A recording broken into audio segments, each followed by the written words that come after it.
Sometimes you see a handful of news headlines pop up in a single week, and they seem, well, completely disconnected, right? But if you look a little closer, sometimes they piece together to tell a much, much bigger story. So today, let's do just that. We're going to dive into a series of headlines from India that, when you put them all together, reveal a really fascinating national blueprint.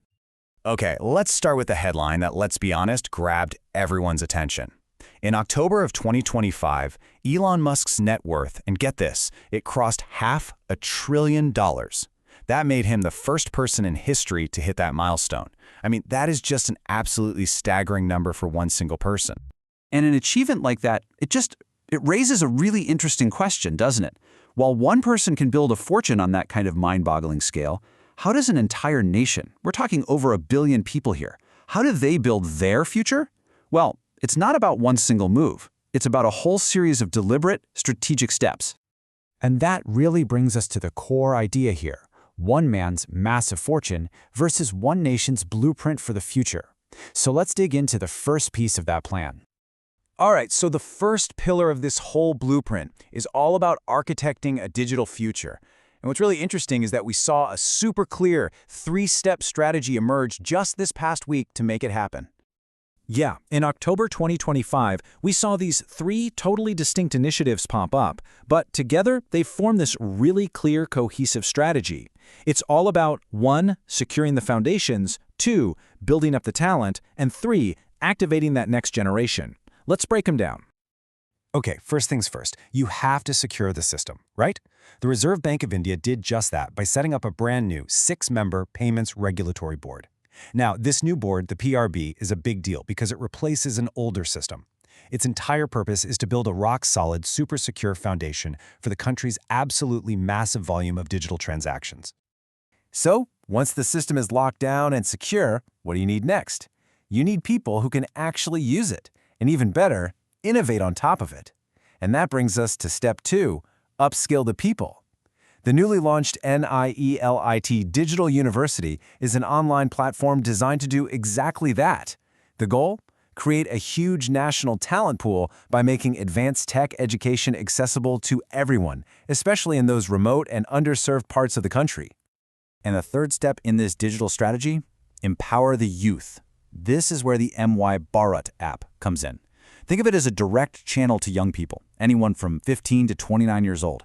It connects them with everything from skill development and job opportunities to social engagement. It's essentially bringing this entire support structure right to their phones, no matter where they happen to be. Okay, so you've got this digital architecture being built piece by piece, but what's going to fuel it? Well, that brings us to the next pillar, the economic engine. And let me tell you, recent numbers show that engine is absolutely firing on all cylinders. And a perfect example of this is the Goods and Services Tax, or GST, collections. Now, you can look at the month-to-month numbers, and they're pretty steady. But the really crucial thing to see here is the year-over-year growth. We're talking a 9.1% jump. That is a seriously powerful indicator of just how much economic activity is happening. I mean, let's just pause on that number for a second. 1.89 lakh crore rupees in a single month. To put that in perspective for you, that's roughly 22 billion US dollars. It's just a massive figure. And what it signals is really strong consumption and overall economic health. And that's the fuel, right? That's what's going to power all these other big national projects. And having that kind of strong economic foundation, that's what allows for the next big pillar, investing in a long-term scientific edge. And what's cool here is that we saw this really smart dual approach, celebrating your own internal talent while at the same time building up external partnerships.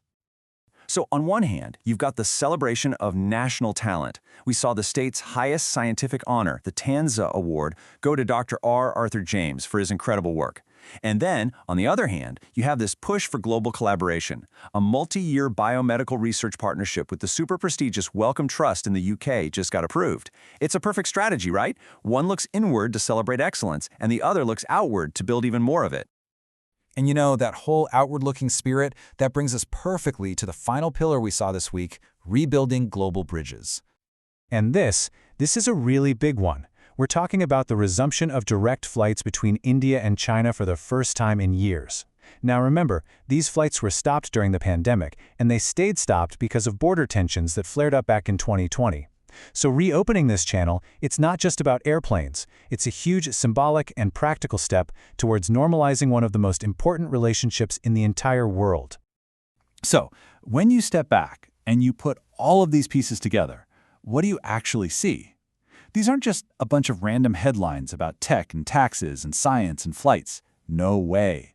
They are the literal building blocks of a national strategy, with each one reinforcing the others. So here's the key takeaway, right? In just 1 week, we've seen a clear 4-pillar blueprint emerge. You've got a digital foundation being laid with security, skills, and youth empowerment. You've got an economic engine being revved up by record tax collections. You've got scientific prowess being nurtured both at home and abroad. And finally, you have those crucial global bridges being rebuilt. Every single one of these is a foundational block being carefully, deliberately put into place. And that really leaves us with one final fascinating question to chew on. If these are the building blocks we're seeing laid down in 2025, what is that final structure going to look like in the years to come?